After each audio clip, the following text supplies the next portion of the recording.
Por estas razones, la Corte, 1, por 14 votos a 2, rechaza la objeción preliminar presentada por la República de Chile.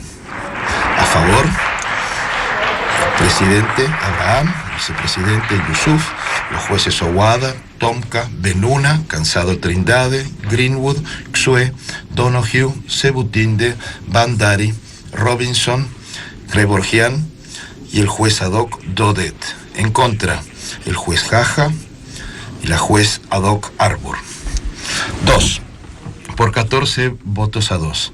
Falla que tiene competencia sobre la base del artículo 31 del Pacto de Bogotá para entender en la solicitud presentada por el Estado plurinacional de Bolivia.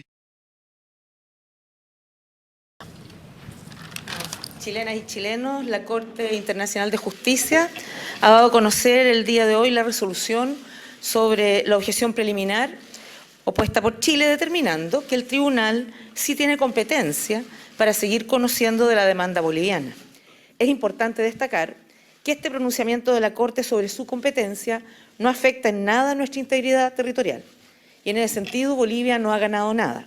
Lo único que se ha decidido hasta ahora es que la Corte es un tribunal apto para conocer del reclamo boliviano sin que exista ninguna evaluación sobre lo que pretende Bolivia. Mantenemos la firme convicción que la demanda boliviana carece de toda base, pues confunde derechos con aspiraciones y tergiversa completamente lo que ha sido la historia entre Chile y Bolivia, y muy especialmente el Tratado de 1904 y el contexto y alcance de los diferentes diálogos diplomáticos que han existido entre ellos.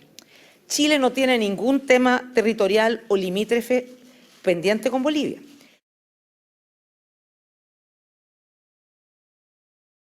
Tomás, muy buenas tardes. Hola Daniel, hola Mónica. Hola. Derrota chilena, absolutamente. Mira, hay distintas maneras de perder. Se puede perder por 1-0 o por 5-0. Yo creo que hoy día fue goleada realmente. ¿Por qué? Lo primero es que perdimos. Cada vez que se pide algo a un tribunal y a alguien le dicen que no, bueno, eso es una derrota. Lo segundo es que aquí se podía perder, por ejemplo, si es que la Corte estimaba que iba a resolver esto al final. Eso era una derrota porque Chile no quería que se entrara al fondo del tema. O se podía perder si es que la Corte estimaba que había una competencia parcial, por ejemplo, a partir de 1948, que es la fecha de suscripción del Pacto de Bogotá. O se podía perder absolutamente como perdimos hoy, pero la derrota es total. Había una cuarta posibilidad, que se perdiera 14-2. Y de esos dos, uno es la abogada que representa, o ad hoc, que presentó Chile. Y por lo tanto, la victoria de Bolivia es una victoria importante, yo diría absoluta, y una gran, por lo tanto, gran derrota chilena. Segundo, no es solamente la votación, no solamente que se haya resuelto ahora, sino que también los argumentos de la Corte. Porque uno de los temas que resolvió la Corte fue la controversia. La Corte definió, enmarcó cuál es la litis, es decir, el objeto del juicio. Y el objeto del juicio para la Corte no es lo que sostenía Chile. Para Chile era la vulneración o no del Tratado de 1904, el Tratado de Límites. Para Bolivia, el objeto de la Corte es si existía alguna posibilidad de discutir la negociación o una obligación de Chile de negociar. Y la Corte enmarcó el juicio, estableció la litis, estableció la controversia de acuerdo a la pretensión boliviana. Por lo tanto, también aquí hay una gran derrota chilena. Y lo tercero es que en el juicio de fondo Chile ya no podrá invocar una viga maestra, una especie de columna vertebral de su defensa, que es el Tratado de Límites de 1904. Chile repitió una y otra vez que aquí está todo oleado y sacramentado, que esto está zanjado en virtud del Tratado de 1904. Pero resulta que la Corte determinó que el Tratado de 1904 en esta controversia no tiene nada, pero nada que ver. Es verdad que esta es una excepción preliminar y un antejuicio, y por lo tanto ahora habrá que discutir el fondo, y por lo tanto ahí Chile tiene posibilidades. Pero lo resuelto hoy día tiene naturalmente que influencia en el juicio de fondo al haberse determinado cuál es la controversia, y la controversia es la que quería Bolivia. Nos vamos a enfrentar a un juicio largo, a un juicio difícil, con una derrota importante en el día de hoy, donde la cara de los agentes chilenos era una cara tensa después de los argumentos de los jueces. Creo que hay que revisar mejor la sentencia. Yo he leído un resumen de la sentencia, pero hay que ver en detalle la sentencia en extenso y también los votos que hay unos votos de los jueces en que expresaron su opinión personal, creo que hay que analizarlos con muchísima detención para tratar de saber, de determinar si es que ahí también hay una referencia al juicio de fondo. Yo creo que eso es muy importante, pero el hecho de que haya una mayoría abrumadora en favor de Bolivia realmente es una muy mala noticia para nuestro país.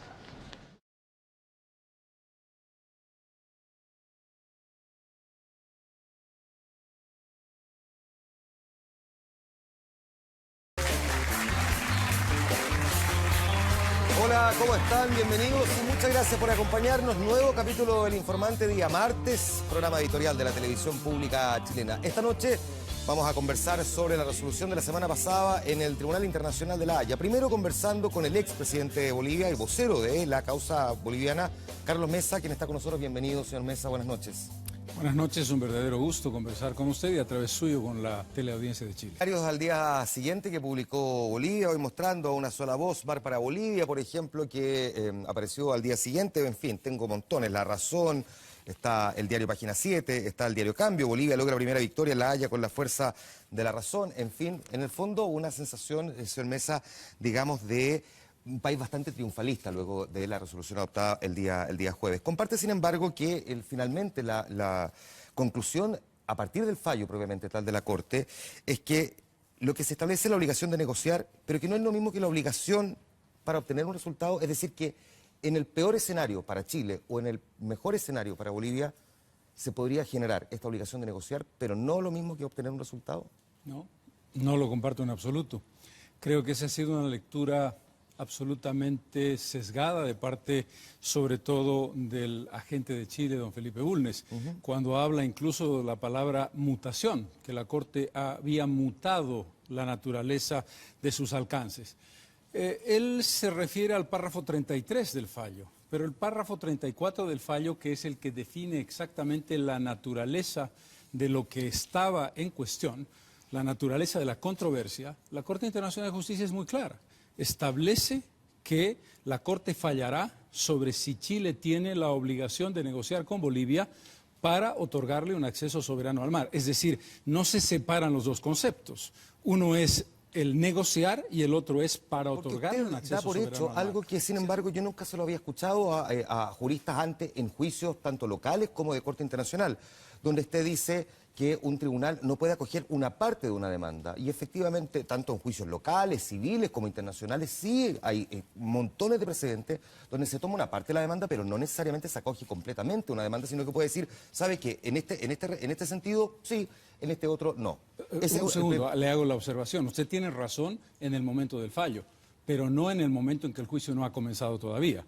No se olvide que estamos en una demanda preliminar de incompetencia y, en consecuencia, lo que la Corte definirá, y en eso le doy la razón, es si le da la razón a Bolivia y eventualmente en el fallo final establece diferenciaciones. Claro. Pero no es el momento en el que estamos en esta circunstancia. Pero que en el peor escenario para Chile, el mejor para Bolivia, lo que podría decir la Corte es sí, sabe que hay una obligación de negociar. Podría. Pero lo que no puede predeterminar el resultado. Pero cuando se refiere a predeterminar el resultado, ustedes hacen una interpretación que al menos resulta, digo, creativa. No, creativa es la interpretación del señor Bulnes. Vuelvo sobre el punto.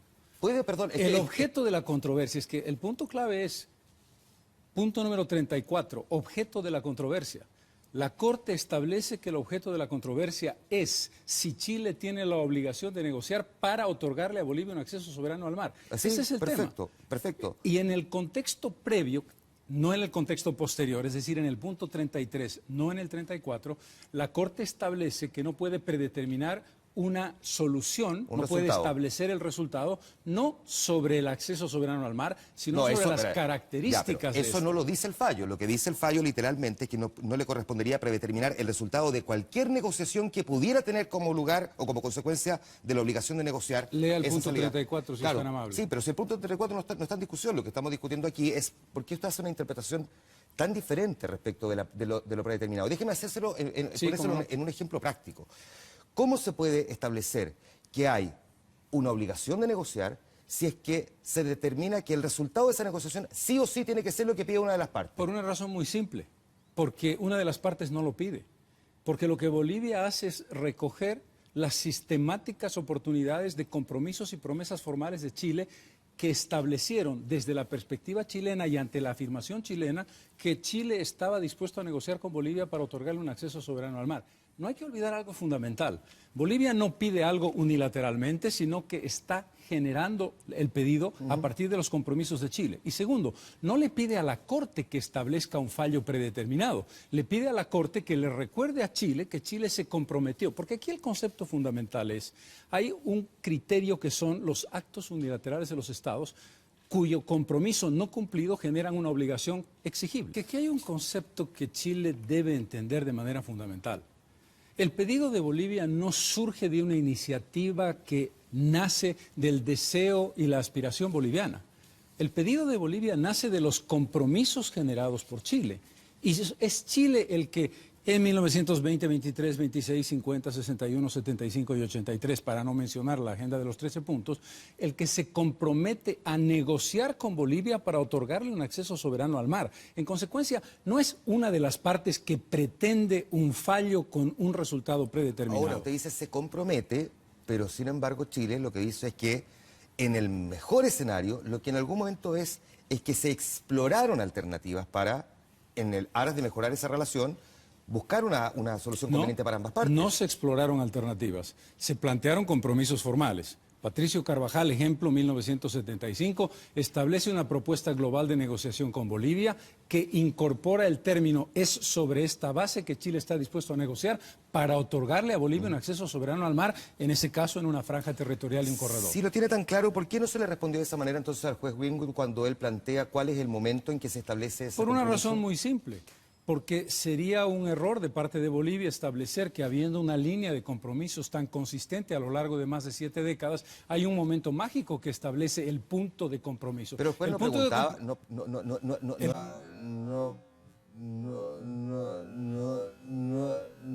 El juez preguntó, ¿en qué momento se produjo el compromiso entre ambos países? Claro. La respuesta de Bolivia es en todos los momentos en que Chile hizo una respuesta positiva diciendo estoy dispuesto a negociar para otorgarle una salida al mar a Bolivia. Ahora, cualquier cosa podría ser interpretado entonces eventualmente como un momento. De hecho, hoy día hay una fotografía, yo no sé si alcanzar a ver, pero tengo aquí la fotografía que viene hoy día en el diario La Segunda, que es la fotografía ahí, está chiquitita, ¿sí? De la presidenta Bachelet con el presidente Evo Morales. Uno podría decir, esto también es un momento mágico. No podría. ¿Por qué no? No podría.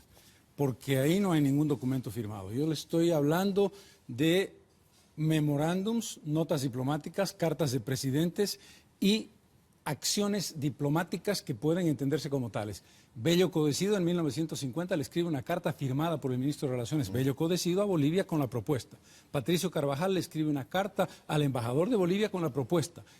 El concepto no es un concepto de decir nos sentamos como usted y yo estamos con... Señor Mesa, cuando Bolivia obtuvo su independencia, segunda década del siglo XIX, de ahí, 1825. Así es. De ahí en adelante, sin embargo, Bolivia ha perdido un montón de territorio. A Paraguay, en manos de Brasil, de Argentina, en fin. A manos chilenas, solo el 10% promedio. Algunos dicen el 11,5, otros dicen 9,5. Ya pongámosle en promedio 10%. ¿Por qué con Chile y no con los otros países de Latinoamérica? Por una razón muy simple. Por una palabra mágica que se llama cualidad. Los problemas que hayamos tenido, y no voy a hacer un debate histórico de valoración sobre por qué y cómo, pero vamos a hablar básicamente de dos elementos claves de nuestra geografía, Brasil y Paraguay. Cuando tuvimos esa pérdida con Brasil y con Paraguay, seguimos siendo países plenos de la cuenca amazónica y de la cuenca del Plata. En el caso de la usurpación que sufrimos de parte de Chile, lo que pasó con Bolivia es que perdió su cualidad en la cuenca del Pacífico. Es un país que históricamente nació en la cuenca del Pacífico y que no tiene un acceso a esa cuenca. La cuenca más importante del siglo XXI, la cuenca que maneja el 57% del comercio internacional. En ese contexto, el efecto, no solamente de perder la cualidad, de no estar en la cuenca del Pacífico, sino de no tener un acceso soberano al Océano Pacífico, tiene unas consideraciones cualitativas muy diferentes a las que tuvimos con Brasil o Paraguay, para ponerle un ejemplo. ¿Por qué no reclamarle a Perú, por ejemplo? ¿Por qué deberíamos? No, le pregunto a usted. ¿Por qué deberíamos? Pregúnteme una pregunta que tenga sentido. ¿Es que nosotros hemos perdido algún centímetro cuadrado del territorio del litoral con Perú?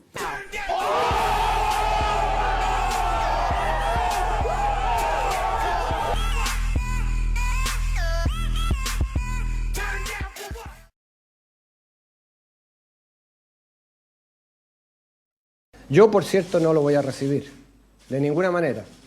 Lo he dicho antes, lo reitero. Supuestamente él viene para explicar la demanda. Y este invento de que la demanda boliviana en contra de Chile sería un llamado al diálogo.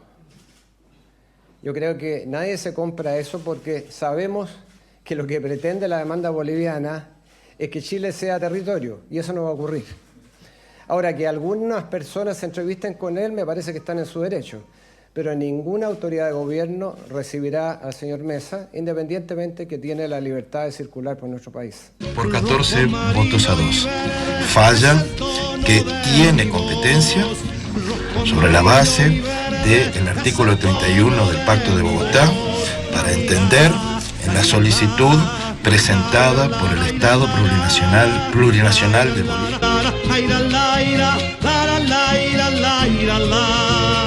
Rojo, amarillo y verde es el